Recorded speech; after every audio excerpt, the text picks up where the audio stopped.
दिल्ली में corona virus का कहर जारी है। इसी बीच दिल्ली के स्वास्थ्य मंत्री सत्येंद्र जैन ने साफ किया है कि राजधानी में फिलहाल लॉकडाउन नहीं लगाया जाएगा। हालांकि सरकार कुछ व्यस्त इलाकों में प्रतिबंध लगा सकती है।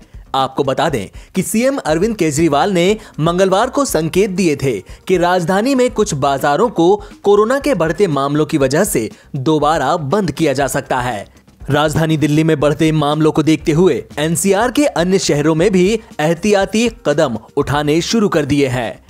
नोएडा बॉर्डर पर बुधवार से दिल्ली से आने वाले लोगों के रैंडम टेस्ट किए जाएंगे। राष्ट्रीय राजधानी से सटे उत्तर प्रदेश के नोएडा के प्रशासन ने यह जानकारी दी।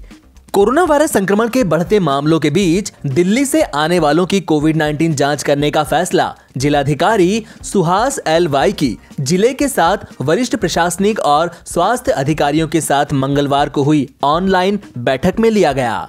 आपको बता दें कि केंद्र ने एक बार फिर दिल्ली में संक्रमण की रफ्तार को रोकने के लिए दखल दिया है। टेस्ट क्षमता और आईसीयू के बेड्स को 2 गुना तक करने समेत कई फैसले किए गए हैं। नीति आयोग के सदस्य वीके पॉल के मुताबिक दिल्ली के अस्पतालों में अगले कुछ दिनों में आईसीयू बिस्तर की क्षमता 3,523 से बढ़ाकर 6,000 से ऊपर हो जाएगी। पॉल कोविड-19 से निपटने के लिए गठित राष्ट्रीय कार्यबल का नेतृत्व कर रहे हैं।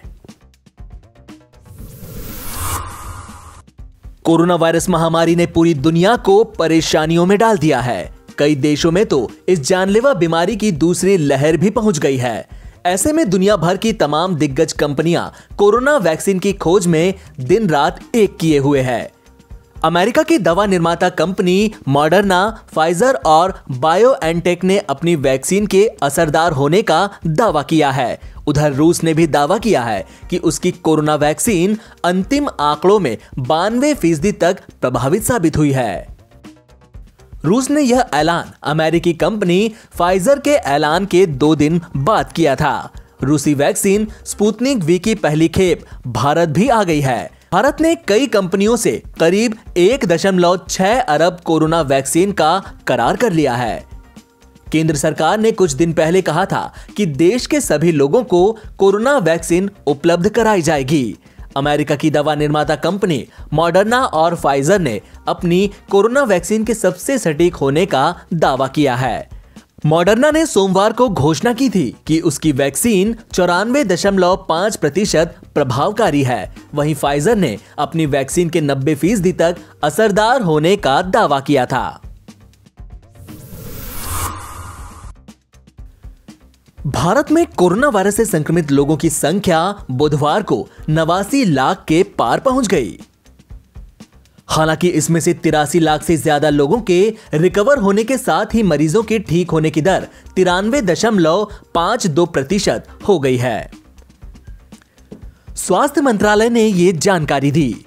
केंद्रीय स्वास्थ्य मंत्रालय की ओर से बुधवार सुबह 8 बजे जारी आंकड़ों के मुताबिक कोरोना वायरस के एक दिन में 38,617 नए मामले सामने आने के बाद देश में संक्रमित लोगों की कुल संख्या बुधवार को बढ़कर 89,12,907 हो गई। आंकड़ों के मुताबिक देश में कोरोना वायरस संक्रमण से 474 और लोगों की मौत होने के बाद मृतकों की संख्या बढ़कर 1,30,993 हो गई।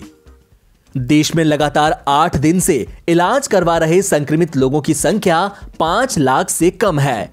अभी 4,46,805 लोगों का कोरोना वायरस संक्रमण का इलाज चल रहा है, जो कि कुल मामलों का 5.01% है। इसके मुताबिक देश में अभी तक 83,35,109 लोगों के संक्रमण मुक्त होने के साथ ही देश में ठीक होने की दर 93.52% हो गई है। वहीं कोरोना वायरस से मृत्यु दर 1.47% है।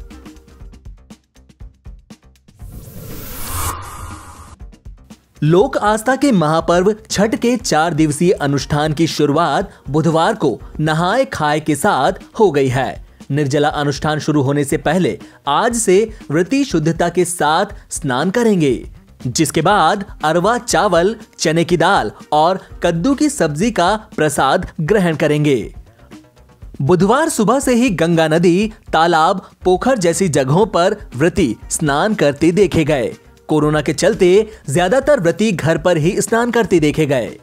19 नवंबर को रखना करेंगे। 20 नवंबर को व्रती डूबते हुए सूर्य को अर्घ्य देंगे और 21 नवंबर को उदयीमान सूर्य को अर्घ्य देने के साथ महाव्रत का समापन करेंगे। छठ महापर्व के अवसर पर बिहार के मुख्यमंत्री नीतीश कुमार ने प्रदेश और देशवासियों को अपनी बधाई और शुभकामनाएं दी।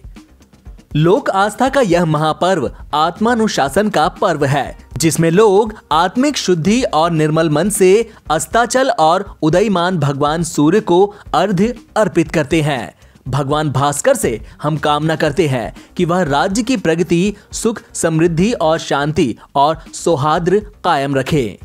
राज्यवासियों से अपील है कि वे इस महापर्व को मिलजुल कर आपसी प्रेम, पारस्परिक सद्भावना और शांति के साथ मनाएं।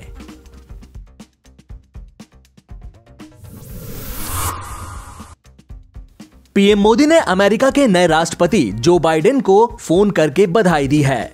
खुद पीएम मोदी ने ये जानकारी अपने ट्विटर हैंडल पर शेयर की। मंगलवार देर रात 2 ट्वीट करके पीएम मोदी ने बताया कि उन्होंने नवनिर्वाचित उपराष्ट्रपति कमला हैरिस को भी बधाई दी। पीएम मोदी ने ट्वीट करके कहा कि अमेरिका के नवनिर्वाचित राष्ट्रपति जो बाइडेन को फोन पर बधाई दी। हमने भारत अमेरिका के बीच रणनीतिक साझेदारी को लेकर अपनी दृढ़ प्रतिबद्धता दोहराई। इसके अलावा कोविड-19 महामारी, क्लाइमेट चेंज और इंडो पैसिफिक क्षेत्र जैसी साझा प्राथमिकताओं और चिंताओं पर भी चर्चा की। कमला हैरिस की उपलब्धियों का जिक्र करते हुए पीएम मोदी ने दूसरा ट्वीट किया। मैंने नवनिर्वाचित उपराष्ट्रपति कमला हैरिस के लिए भी बधाई दी। उनकी सफलता जीवंत भारतीय अमेरिकी समुदाय के सदस्यों के लिए बहुत गर्व और प्रेरणा का विषय है, जो भारत अमेरिका संबंधों के लिए एक जबरदस्त स्रोत है। आपको बता दें कि 3 नवंबर को हुए अमेरिकी राष्ट्रपति के चुनाव में डेमोक्रेट उम्मीदवार जो बाइडेन ने 306 वोट लेकर जबरदस्त जीत दर्ज की। उनके प्रतिद्वंदी और रिपब्लिकन पार्टी के डोनाल्ड ट्रंप को महज 232 वोट ही मिले।